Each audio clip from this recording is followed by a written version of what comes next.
Yo, we're back. Check it out, 2 days in a row. Again, I'm just going to jump straight into a game. Let's see how we go. Yeah, we're up to 11:50 now. I've been playing a few games off camera. Yeah, we're getting up there. Yeah. So hopefully, should start getting some more interesting games. I feel like the last video was a bit boring. Apologies for that. A really boring game. Yeah, not much happened. Hopefully we get a more interesting one. I need to make a move, right? So knight f3. I'm just going to play knight f6, see what they want to do. Okay, this is like already like a little bit strange. It's not bad or anything, getting your knights out, but normally a knight f3 is accompanied by d4, and normally the c pawn does like to get involved in a lot of d4 kind of positions, because back here it's just sort of not doing too much. But no, this is completely possible as well. It's not like it's bad or anything. So what shall I play? c5. I'm just going to play c5. It looks like it's just a free pawn, but my idea is, in typical Queen's Gambit style, is to move the c pawn and then grab it, recapture it with the bishop someday, and it's quite hard for white to hold on to. Okay, this one I'm just going to play e6, I think. Are they going to go for a queenside castle? That could be interesting if they do that. We could get some opposite sides castling, and maybe it will actually be quite an aggressive game. We'll see.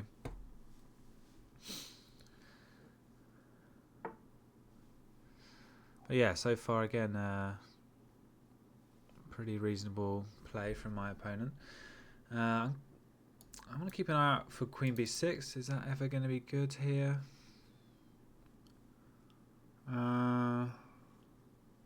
Maybe. If I can induce b3, then that's like a win. That's like a win if you can do that, because then all the dark squares become weak. And you can try and get your bishop over here and put pressure on this knight and things like that.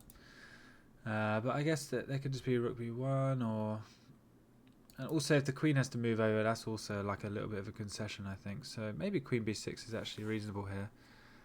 There could be knight a4. And I could give a check, and then they can block with the pawn, and the queen defends the knight like that. So I don't know if I want to play queen b6 right away. I might just wait one more move and just play this. Or what shall I do? I'm spending forever again. Let's make a move. Maybe queen b6 though would be good. Okay. I guess queen b6, they could have doubled these pawns as well, which, again, not necessarily bad though. But okay, here.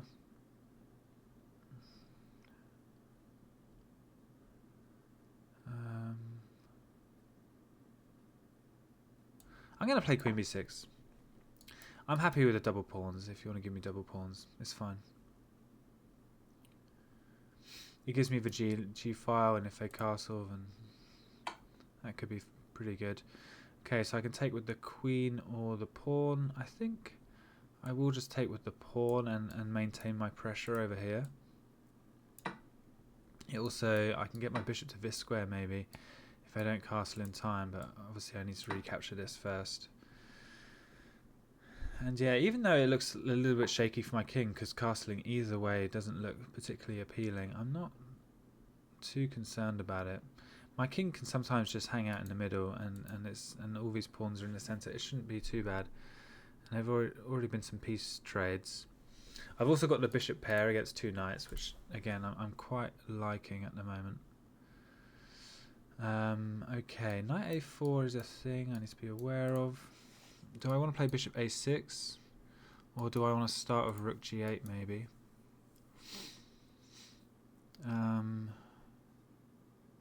Rook g8, there could just be castles.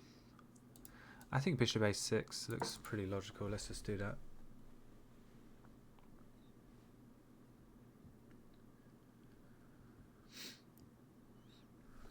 Let's see.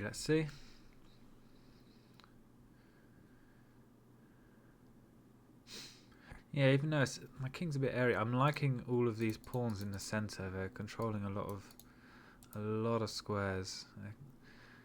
And yeah, my opponent's just got these two. So yeah, I should also be just kind of keep in mind of all the different pawn pushes, all the captures that can happen. And wow, they've gone e4, which is interesting. But again, I'm kind of liking that the position's going to open up. But that's another reason why when bishops are quite good, is in quite open positions. So I'm quite liking this. But I do need to be careful with my king, that is for sure. Okay, so let's see. If I take this, knight takes, and I got these double isolated pawns. I'm not sure about that. I think I want to try to hold this d5 point and leave that alone. Do I want to take this one? If queen takes, bishop c5, queen f6, I've got bishop f2, and my bishop's controlling this line. So yeah, so this is a kind of game which could get a bit crazy. If I take here, knight takes, again bishop c5, looks quite good. Knight e2 or something, not sure. This is definitely my instinct to just take this. So let's do that. Okay, so bishop c5, queen f6. It's attacking my rook, but I do get to take this with check first. If king d2, queen e3, king d1, do I have a checkmate there? I don't think so. The knight's covering this square. Bishop c5, here. Let's say the king moves to here. I can't castle. Maybe I can just play rook g8. Do I like that position?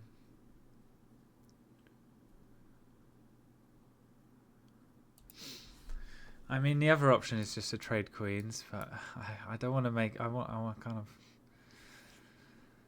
I don't want to be boring and just trade queens, even though I think the endgame is probably good for me as well, having the two bishops. I think that's probably quite good. But I wonder if I could do something a bit more interesting. Bishop c5, queen f6, here. His king's in the middle. I think after I play rook g8, I think my king is kind of chilling over here. It's possible the knight will come into e5, but I've got my queen and the bishop are right in my opponent's king's sort of territory as well. I've got no time. Let's go for it. All right, we'll try it. I'm not really sure. This could be a tough analysis to do because unlike my previous games, which have been mostly solid, this game could be, I don't know, maybe I could be blundering all over the place, but we'll see. This is very, very complicated though. Okay, this one doesn't quite work, I don't think, no. Because I can take the queen and then I can recapture with the bishop, so I get my bishop out of trouble. And so I'm just winning a knight. So that's gonna be winning. And now I could take this, and then we see a knight centralization. I could also just play bishop here, attacking the rook and the pawn, and then I can actually take this pawn with the bishop, and my nice structure here stays intact. So I think I'll do that. And again, even though I'm a little bit low on time, not too concerned here. My position is fantastic. Okay, so this pawn's under attack. I can take here. I can trade if I want. I'm just going to put my king right here. I think it's fine.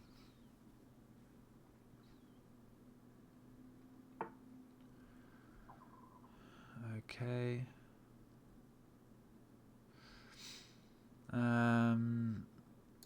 I guess I could just move my bishop back. It blocks this line. I kind of want to get my rook on this, active on that line. So, you know what? I'm just going to take this knight.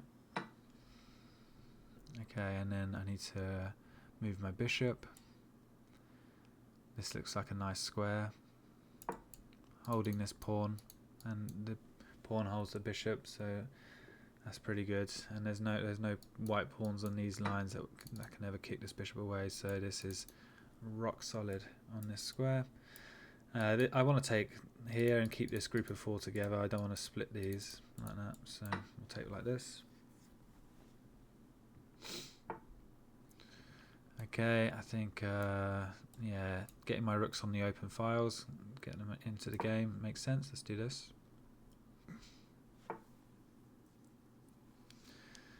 Okay, let's go.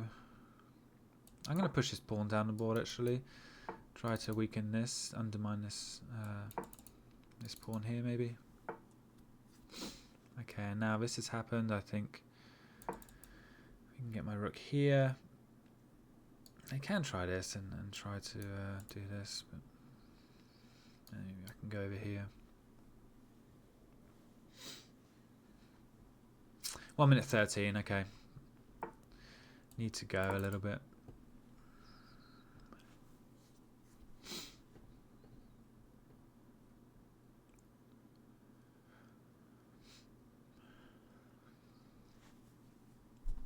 Should be fine. Okay, I kind of need to go over here if I don't want everything to crumble. Yeah. Okay, let's go here. I'm just gonna inch my king a bit closer. Why not?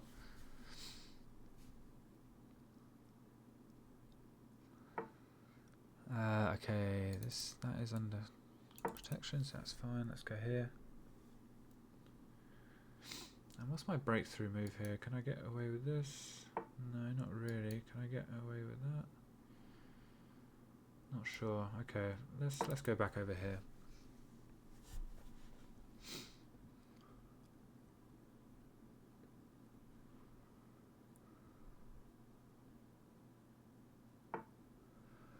Okay, this is going to be another pawn. And my rook's kind of getting in, I think. Let's go here.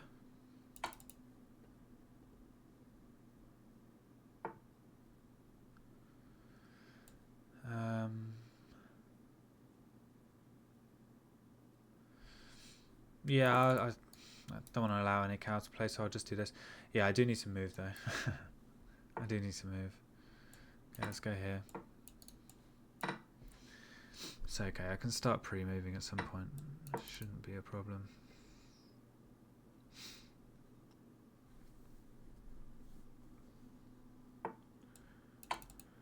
Let's go here. Let's just go here. Let's go over here.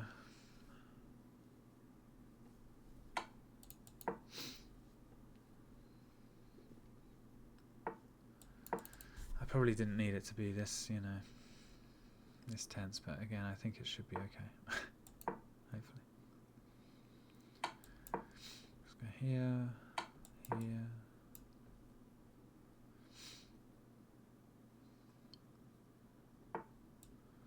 Let's push a pawn. Let's go here.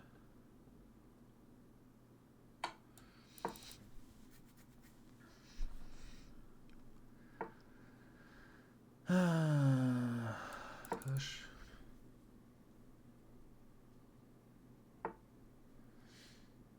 Let's go here, I think.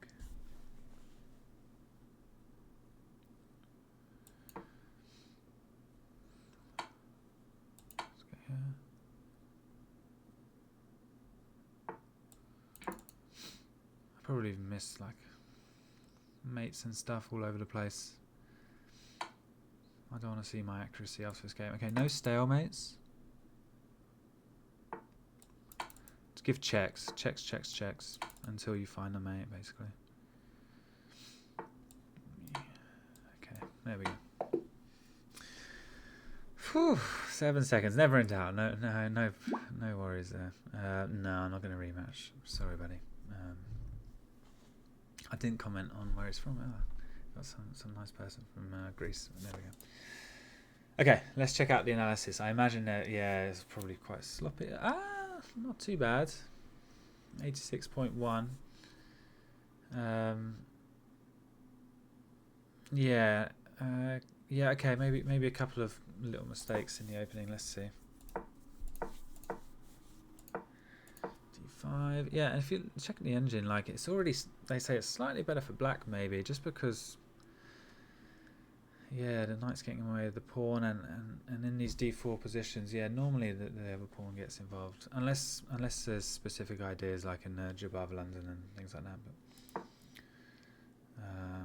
But yeah, already quite likes black. Okay, this is, I kind of didn't want my pawns to get doubled. Yeah, maybe here. Is this like the only good move? Yeah, it really likes knight e4. Okay, I should try and remember that. So I guess the idea is after taking. Yeah, you can't go here, right, because of f6. Okay. So apparently knight d2 is the only move. And then we're winning this, well, we're taking this pawn, and then here. And it's just a nice position, I guess, yeah, but this pawn is kind of right in white's grill, and these pieces are a little bit loose, you know. If the knight ever moves, then we have this queen a5 check over here, which picks up the bishop, and they need to be a little bit careful. So, okay, that's good to know. So where were we? So yeah, so e6, not so great. Okay, this is fine. Pawn takes the right move, yeah, apparently, clearly, which is good. Even though, yeah, people don't like having double pawns. I think in this position, it's you can always get rid of the double pawns because there's this tension here, and it just kind of helps build towards your center, and also gives your bishop a line to move out. So yeah, I think that makes a lot of sense. And yeah, again, even though I'm not going to be able to castle sort of, you know, super snug either way in this position, yeah, still the computer still likes black. Yeah, I've got both bishops, and these pawns are controlling a lot of space in the center. And e4 was a mistake. Yeah, it felt just like a little bit premature, you know, just weakening this pawn, and yeah, opening up the position for my bishops. Okay, this is not the best. The computer just wants to chill, just castle long, rook g8, things like that. Yeah, in all of these lines, yeah, it's recommending castling long, so that's interesting. It's not something I really consider, but okay, it's not too bad taking this pawn. And then bishop c5. Yeah, this is the line I was looking at, and queen, and here. King d2 is bad, apparently. Yeah, basically, yeah, it's rook g8, which I think I mentioned, and this is a good position for black, even though, yeah, it's a little bit scary with the white, you know, kind of in close proximity. White's king is also in big trouble, and my bishops are pretty powerful here, you know, controlling all of these squares. My queen has maybe access to this square, so yeah, pretty interesting stuff. But we didn't see that, unfortunately. This is where my opponent blundered, really. Yeah, that's a big mistake, because it allows me to take the queen, and even though they get my queen, I get to save my bishop and take the knight, so I'll be up a piece. And I think the rest is probably yeah, maybe I didn't need to trade the bishop, but there's nothing wrong with simplifying, and I think it's going to stay at -5 for most of the game now. Yeah, I don't think there's really too much. I'm just kind of curious, just if I missed like a mate in 1 or something at some point, but no, I think I just kind of gradually built on the pressure. Bishop f4 apparently, yeah, is a sort of a nicer way to do it, because that threatens checkmate on d2 here. But okay, you can't blame me for just wanting to pick up some pawns. And yeah, I think it's fine, isn't it? Check, check, check, checkmate. There we go. Cool. I think that was a slightly more maybe interesting video. Well, at least it was a longer video, you know, lots of moves, 55 moves from both sides, and a little bit tense towards the end there. So yeah, I hope you enjoyed that one. Yeah. Yeah. Thanks for watching as always, and yeah, hopefully I shall see you soon. Cool. See you later. Bye.